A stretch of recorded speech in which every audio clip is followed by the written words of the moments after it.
5th জানুয়ারি সকাল 6:15 পুরী থেকে তোমাদের সকলকে গুড মর্নিং জানিয়ে আজকের ব্লগটা শুরু করছি। আজ হলো সেই দিন যার ডাকে সাড়া পেয়ে আমরা পুরীতে চলে এসেছি। হ্যাঁ, আজ জয় জগন্নাথের কাছে যাব।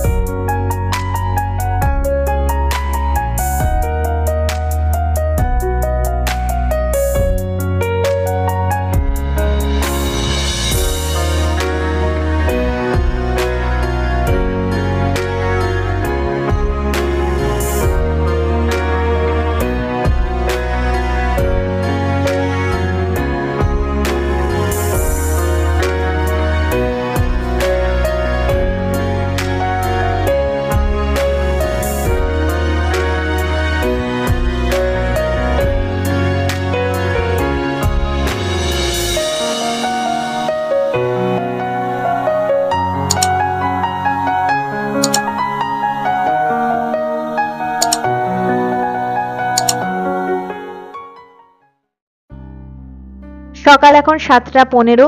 সবাই আমরা স্নান সেরে নিয়ে নতুন জামা কাপড় পরে জয় জগন্নাথ মন্দিরের দিকে রওনা হলাম। এবার আমরা অন্য দিক দিয়ে জয় জগন্নাথ মন্দিরে যাচ্ছি। আর এই যে আমরা জয় জগন্নাথ মন্দিরে এসে পৌঁছেও গেলাম। মন্দিরের চারিদিকে এখনো কাজ চলছে। আমরা এখন অপেক্ষা করছি আমাদের পান্ডার জন্য। তোমরা তো চেনোই ওকে, অনেকেই তোমরা ওর সাথে পুজোও দিয়েছো। তো ওই দেখো চলেও এসেছে। এইবার আমরা পুজো দিতে ভিতরে যাব। আর প্রতিবারের মতো আমরা যতক্ষণ ভিতরে গিয়ে পুজো দিচ্ছি, তোমরা বাইরে থেকেই মন্দির দর্শন করো। আমরা এবার দক্ষিণ দরজা দিয়েই ভিতরে ঢুকেছি। মন্দিরের বাইরে এখন যা পরিস্থিতি, আমি তো প্রথমে একটু ভয় পেয়ে গেছিলাম, কিন্তু বিশ্বাস ছিলই আমাদের পান্ডা যখন রয়েছে আমাদের দর্শন খুবই ভালোই হবে। আজকে সকালে যেভাবে আমরা বেরিয়েছি মন্দিরে, মানে তাড়াহুড়ো করে, ওই জন্য তোমাদের সাথে ভালো করে কথাই বলতে পারিনি। আর দর্শন তো নিয়ে আর নতুন করে কিছু বলার নেই। আর তোমরা অনেকেই এসেছিলে শুনলাম। আমি নামটা বলতে পারলো না অনিল, কৌশিক চ্যাটার্জি ওর হাজবেন্ড। ওর বউ নাকি আমার ছোটবেলার স্কুলের বন্ধু, স্কুলের কিনা আমার ছোটবেলার বন্ধু, কিন্তু নামটা বলতে পারলো না, আমিও ঠিক বুঝতে পারলাম না। ব্লগ তো নিশ্চয়ই দেখেছে, নইলে অনিলের নাম্বার পেতো না। হ্যাঁ, ওই জন্য যদি তুমি বা তুই, আমি বুঝতে পারছি না কে, কারণ অনেকে হীরকের বন্ধু ভেবে আমাদের অনেক পরিবারের সদস্যরা এরকম বলে অনিলকে। আমারও হয়তো সেটাই মনে হচ্ছে, বলেছো ভালো কথা, কিন্তু যদি তুমি ব্লগটা দেখে থাকো অবশ্যই কমেন্টে জানিও তুমি কে, কারণ আমি বুঝতে পারছি না। বললো যে আমি ওর বউয়ের নাম, তো বউ আমাকে বললো আমি পিতার ছোটবেলার বন্ধু, খুব ক্লোজ ফ্রেন্ড, এরকম বললো, কিন্তু ওর বরের নাম দিয়ে তো আমি বুঝবো না। আর চ্যাটার্জি টাইটেল, বিয়ের পর হয়তো চ্যাটার্জি হয়ে গেছে, সেটাও আমি বুঝতে পারছি না। তো যাই হোক, খুব সকাল সকাল খুব ভালোভাবে আমাদের দর্শন হয়ে গেছে, যেই জন্য ছুটে আসা আর কি। আমি বলেছিল 7:30টার মধ্যে একদম মন্দিরের সামনে পৌঁছে যেতে, তাহলেই ঠিকঠাক ঢোকা যাবে, নইলে আরো দেরি হবে, নইলে 10 সাড়ে 10টার পরে। হ্যাঁ, আমরা একদম ওইখানে মন্দিরের সামনে গিয়ে নেমে যাবো 7:25। ওই জন্য একদম সুষ্ঠুভাবে দর্শন হয়েছে, পুজো দিয়েছি। এখন আমরা বাড়ি এসে আবার চলেছি ব্রেকফাস্ট খেতে। কোথায় তোমার এখন নামতেই পারলো না, লিফটেই তো ছিল। আর মন্দিরটা তো একটুখানি তোমাদেরকে দর্শন করিয়েছি। আমরা ভেতরে দর্শন করতে করতে বাইরে তোমাদেরকে মন্দিরটা একটু দেখিয়েছি। একদমই এখন অন্যরকম হয়ে গেছে। তো আবার ইচ্ছা আছে বিকেলের দিকে মন্দিরের দিকে যাওয়ার, তো তখন আবার ভালো করে তোমাদের মন্দিরটা দেখাবো। 9:10 বাজে। ব্রেকফাস্টের জন্য একদম ঠিকঠাক সময়ে আমরা চলে এসেছি বাসন্তীতে। আর ঐশী মুখটা এরম করছে কারণ ঐশীর একটু ইচ্ছা ছিল পারিজাতে যাওয়ার। যাই হোক, আমরা এখন নিয়ে নিয়েছি লুচি আর আলুর তরকারি, আর ওম নিয়ে নিয়েছে বাটার টোস্ট। খাওয়া দাওয়া সেরে নিয়েই আবার মামনি বললো যে একটু মিষ্টি মুখ করা যাক, তাই আমরা ঢুকেছি ওই শঙ্কর সুইটসে। ওইদিকে আমাদের হোটেল, ওখান থেকে হেঁটে এসে এই যে বাসন্তী আর এই শঙ্কর সুইটসের টিফিন, এখানে আমরা মিষ্টি খেলাম। আর এইখানেই কিন্তু দাদুর দোকানও, হীরক চলে গেছে ওইদিকে খোঁজখবর নিতে। কালকে দোকান বন্ধ ছিল, বললো আজকে খুলবে। ওই দেখো ডাকছে, দেখি, চলো যাই। দাদুর দোকানের খোঁজ নিতে গিয়ে হীরক এখানে হঠাৎ এই দোকানটা দেখালো আমাকে। এখানে যে দাদা বৌদি রয়েছেন বাজার করে এনে দিলে যত্ন সহকারে রান্না বান্না করে দেয়। আর এই হলো ওনাদের মেনু কার্ড। হীরকের খুব ইচ্ছে বাজার করে এরম ভাবে রান্না করে একদিন খাওয়ার, কিন্তু সেই সুযোগ হবে কিনা জানি না। আর মামনি এখানে একটু চা খাবে, তাই এখানে আমরা একটু দাঁড়িয়েছি। এদিকে হীরক বাজারের কথা শুনে মন ছটফট করে উঠলো, বলল চলো এখানকার বাজারটা একবার ঘুরে দেখে আসি। তাই আমরা এখন চলে এসেছি এখানকার বাজারে।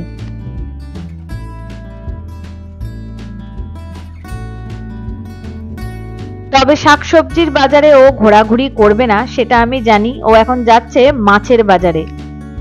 সাধে কি বলি ওকে আর আমার বাবাকে মেছো ভূত। তবে জানো এই বাজারে ঢুকে আমি দেখলাম লোকাল লোকের থেকে টুরিস্টই বেশি। দেখে মনে হচ্ছে আমি যেন আমার পাড়ার বাজারেই এসেছি। শাকসবজি মাছ মাংস ছাড়াও দেখছি চাল ডাল তেল নানান রকম মশলা সবাই কেনাকাটা করছে। আর এই যে এটাই হলো মাছের বাজার। আমাদের সাথে মামনি আর ঐশী আসেনি, ওরা হোটেলে চলে গেল, কিন্তু ওম আমাদের সাথে এসেছে।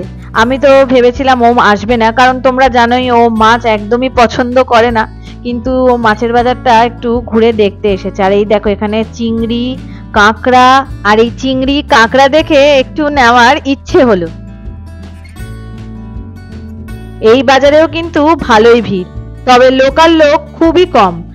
এখানে তো দেখলাম যারা মাছ বিক্রি করছে সেই দাদাদের সাথে কিছু লোকজনের এমন ভালো সম্পর্ক হয়ে গেছে যে মানে মনেই হচ্ছে না যে এটা পুরীর বাজারে কেনাকাটা করতে এসছে।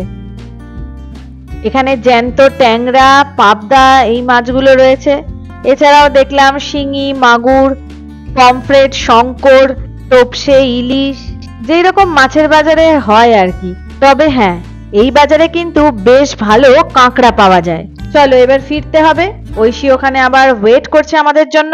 আর এই দেখো এসে দেখি ঐশী একদম রেডি বিচে যাওয়ার জন্য। 11:30 বাজে, এখন আমরা যাচ্ছি বিচে। এই জানো তো অনেক দিন পর আমরা সকাল সকাল পুজো দিয়ে মানে 8টার মধ্যে চলে এসেছিলাম, 8:30টার মধ্যে ধরো চলে এসেছিলাম, কিন্তু তারপরে বাজারে গেছিলাম, বাজার থেকে ঘুরে আসতে একটু দেরি হয়েছে। তারপর এসে সবাই এমন রেস্ট নিচ্ছিলাম যে দেরি হয়ে গেল বিচে যেতে, নইলে কিন্তু আজকে একদম ঠিক টাইমে আমরা চলছিলাম যে বিচেও অনেকক্ষণ এনজয় করতে পারবো, কিন্তু সেই লেট হয়ে গেল। যাই হোক এখন আমরা হীরক আর ওমের জন্য ওয়েট করছি। চলুন, আজকে তোকে যাওয়ার ইচ্ছে ছিল না বিচে, কিন্তু ঘুমিয়ে পড়লি কেন? এনার্জি নিয়ে নিল। ঐশী পুরী হোটেল আর পারিজাতকে খুব মিস করছে, কিন্তু সত্যি বাসন্তীর খাওয়া দাওয়া দারুণ। তা মানে আগে আমরা যে 10 বছর আগেও খেয়েছিলাম তখনও ভীষণই ভালো লেগেছিল। আর মাঝখানে ভেবেছিলাম একবার এসে খাবো, কিন্তু তখন না আমাদের অটোওয়ালা না টোটোওয়ালা না, আমরা তো খাইনি এদিকটা, এদিকে ঘুরতে ঘুরতে এসেছিলাম ওই দাদুর খোঁজ করতে করতে, তখন জিজ্ঞেস করলাম যে বাসন্তী এখানে রেস্টুরেন্টে খাওয়া দাওয়াটা কিরকম, তখন বললো আগের মতো নেই, গতবারে না তার আগের বার। হ্যাঁ কিন্তু এবারে আমরা খেয়ে দেখলাম, কালকে আমি কাতলা মাছের কালিয়া খেয়েছিলাম, ও মুখে লেগে থাকার মতো। আর আমার পমফ্রেটটাও, ও কালকে রাত হয়ে গেছে বলে আর অন্য কোনো মাছ খেলো না, আর আমি পমফ্রেটটা যে খেয়েছি না মানে ও অসাধারণ, মানে এখনো মুখে লেগে আছে। আজকে তো আমরা নিরামিষ, ওই জন্য আজকে কোনো কিছুই মাছ বা কিছু খেতে পারবো না। আজকে একটু কাঁকড়া। হ্যাঁ তরকারিটা একদম বাড়ির মতো, একদম সাদা আলুর তরকারি যেরকম হয় না, হ্যাঁ একদম। আর আজকে হীরক তো আবার এখানে সব বাজার টাজার, এই প্রথমবার আমি গেলাম পুরীর বাজারে, বলতে পারি ওখানে সব বাঙালি। ও মনে হচ্ছে আমি জানো আমার পাড়ার বাজারেই গেছি। কাঁকড়াটা দেখে আমার একটু খাওয়ার ইচ্ছে হয়েছিল, কিন্তু আজকে কিছুতেই কিছু সম্ভব নয়। দেখা যাক, হ্যাঁ কালকে দেখা যাক, কালকের প্ল্যান আবার কালকেই করবো। চলো, এইদিকে বিচটা খুব ফাঁকা থাকে, এই জন্য আমার আগের বার না খুব ইচ্ছা ছিল যে এদিকে এসে থাকবো। আর ওম আসছে, ওম এখনো সাজুগুজু করে উঠতে পারেনি, তাই বললো তোমরা যাও।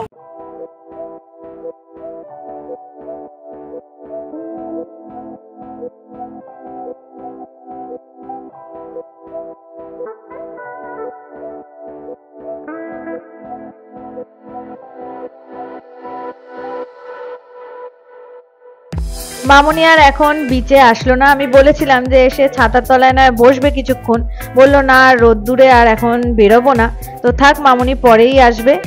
আর এমনিও আমাদের সকাল সকাল আজকে সবারই স্নান হয়ে গেছে, কিন্তু সমুদ্র দেখলে মনকে স্থির রাখা খুব মুশকিলই হয়ে পড়ে।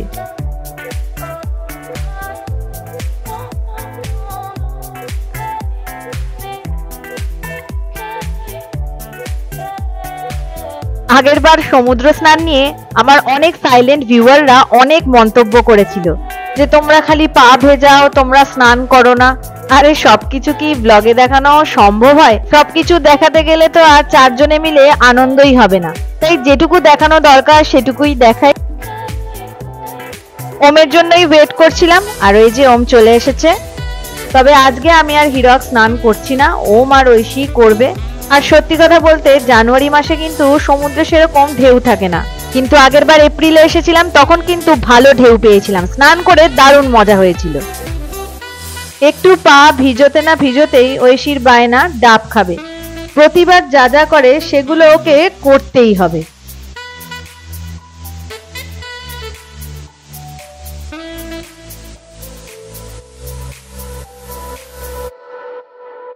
অনেক কিন্তু বেলা হয়ে গেছে, আর দেখো ঐশীর কাণ্ড।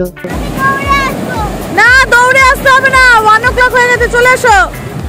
ও চলে এসো।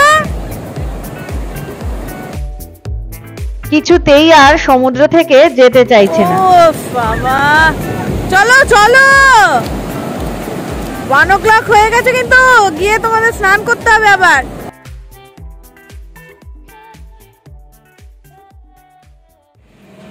অনেকক্ষণই ঘরে চলে এসেছি, ঘরে এসে ফ্রেশও হয়ে নিয়েছি, আর অপেক্ষা করছি আমরা ভোগ প্রসাদের। আর বলতে না বলতেই দেখো ভোগ প্রসাদও চলে এসেছে। তোমরা তো অনেকেই জানো আমরা যেদিন পুজো দিই সেদিন দুপুরবেলা আমরা ভোগ প্রসাদই গ্রহণ করি। জয় জগন্নাথের নাম নিয়ে ভোগ প্রসাদ গ্রহণ করি, তারপরে আবার কথা হচ্ছে।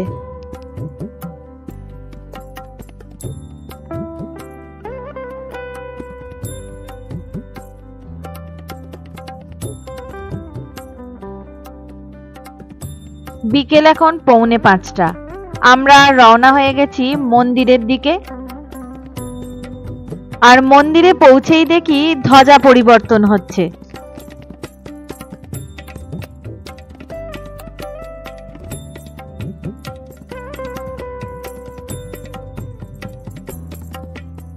ধ্বজা পরিবর্তন দেখে এখন আমরা যাব মন্দিরের প্রধান দরজার দিকে।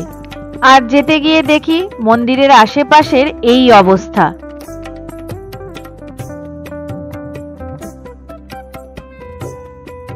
চারিদিকে ছড়িয়ে ছিটিয়ে কাজ চলছে, সেই সাথে দর্শনার্থীদের ভিড়ও রয়েছে, তাই মন্দিরের প্রধান দরজার দিকে যেতে অনেক ঘুরপথে আমাদের যেতে হচ্ছে।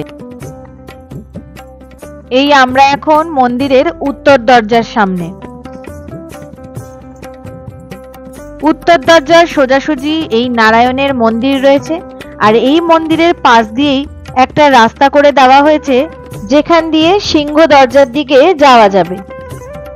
উত্তর দরজার বিপরীত দিকের রাস্তা দিয়ে এসে যখনই আমরা এই রাস্তায় পড়লাম, সব কিছুরই কেমন পরিবর্তন হয়ে গেছে। এইখানে জগন্নাথ টেম্পল অফিস হয়েছে, এই রাস্তা দিয়ে সিংহ দরজা হয়ে মন্দিরে ঢোকার রাস্তা হয়েছে, সে ভেতর দিয়ে অনেক ঘুরে ঘুরে। তো আমরা ওদিকে আর গেলাম না, আমরা বাইরের রাস্তা ধরেই এগিয়ে আসলাম মন্দিরের সিংহদুয়ারের দিকে।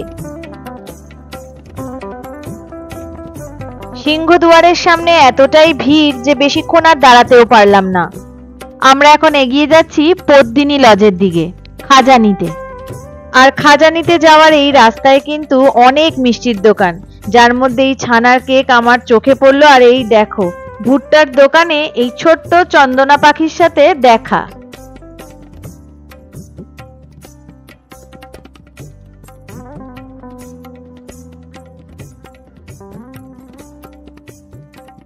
আর এই যে আমরা এখন পদ্মিনী লজের সামনে চলে এসেছি, এটাই কিন্তু আসল নৃসিংহের খাজার দোকান। এখান থেকেই কিন্তু আমরা বরাবর খাজা নেই। খাজা নিয়ে আমরা এসেছিলাম স্বর্গদ্বারে, কিন্তু এত ভিড় ক্যামেরা আর অন করিনি। এখন একটু বিচের ধারে বসবো, চা খাবো, আর সাথে একটু খাবো ঝালমুড়ি, কিন্তু আজকে পেঁয়াজ ছাড়া ঝালমুড়ি খাবো। না মামনি খাও, দিয়ে দেখো ঝালমুড়টা ঠিক আছে। মামনি খাও, খেয়ে দেখো। ওই যে মামুনি বাদাম চানাচুর ঝুড়ি বাদাম চানাচুর ঝুড়ি ভাজা সব ভালো করেছে? হ্যাঁ ঠিক আছে। লবণ ঠিক আছে? লবণটা একটু কম বলছে, ওই জন্য টেস্ট করে দিলাম। একটু টক টক করো।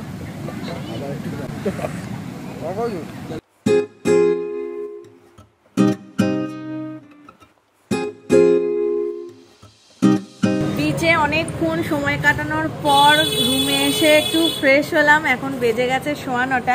এবার সবাই মিলে আমরা যাচ্ছি ডিনার করতে। ওই যে সবাই এসে গেছে। আর ডিনার করতে কোথায় যাচ্ছি ঐশী বলো? বাসন্তী। একবার আমি আর হীরক পেয়েছি বাসন্তীকে, আর ছাড়তে পারি? আজকেও জানো তো দাদুর দোকান বন্ধ ছিল। জানি না এই যাত্রায় দাদুর সাথে দেখা হবে কিনা। আর এই আজকের আমাদের ডিনার, আলুর দম, পনির ভর্তা, আর তার সাথে আমরা সবাই নেব রুটি, আর ওম নিয়েছে ভাত, মুগের ডাল আর মশলা ফুলকপি। রাত এখন 10:30। আমরা সবাই একটু বারান্দায় এসেছি। আর জানো ঐশীকে নিয়ে যখন প্রথম এখানে আসি, ঐশী বারান্দায় অপেক্ষা করে থাকতো উটেদের বাড়ি যাওয়া দেখবে বলে। আজকেও দেখো এত বছর পরেও সেই একই সব দেখতে পেল। উটেদের এই বাড়ি যাওয়া দেখতে দেখতেই আজকের ব্লগটা এখানেই শেষ করছি। কেমন লাগলো তোমাদের আজকের ব্লগটা অবশ্যই জানিও। ভালো লাগলে লাইক করে দিও। খুব তাড়াতাড়ি নতুন পর্ব নিয়ে দেখা হচ্ছে তোমাদের সাথে। সবাই খুব ভালো থেকো, সুস্থ থেকো, টাটা।